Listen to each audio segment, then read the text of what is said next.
Hello friends, welcome back to our channel. আজকে তোমাদের জন্য আমি নিয়ে চলে এসেছি কাতলা মাছের শাহি রেজালার রেসিপি। তো ভাবলাম নতুনত্ব কিছু ট্রাই করি, তো আর সেটা তোমাদের সঙ্গে শেয়ার করি। তো চলো বন্ধুরা, ভিডিওটা স্কিপ না করে পুরো ভিডিওটা দেখতে থাকো। তো এখন আমরা করতে যাচ্ছি কাতলা মাছের রেজালা, কাতলা রেজালা।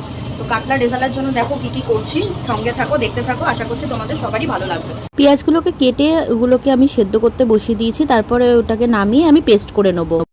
তো এখানে আমি নিয়ে নিয়েছি কাতলা মাছের কটা পিস। এটা যে কোনো পিসেই করা যেতে পারে। তো একটা ভুল হয়ে গেছে, যেটা হচ্ছে যে এই রেজালাটাই করতে গেলে, যে কোনো রেজালা, চিকেন বলো মাছের বলো, তো হলুদটা ব্যবহার হয় না, কিন্তু এখানে ভুল করে হলুদটা দেওয়া ছিল, হলুদ আর লবণ। তো ওটা আমি ধুয়ে নিয়েছি, জাস্ট লবণ দিয়ে এটাকে একটুখানি মাখিয়ে নিয়ে কিছুক্ষণ রেখে দিয়েছিলাম। এবার আমি ফ্রাই প্যানে দিয়ে দিয়েছি তেল গরম হতে। ফ্রাই প্যানের তেলটা গরম হলেই আমি মাছটা ভেজে নেবো। মাছটা খুব হালকা করে ভাজবো, বেশি ফ্রাই করবো না মাছটা। তো তেলটা গরম হয়ে গেছে, এবার মাছগুলো ছেড়ে দেবো আমি।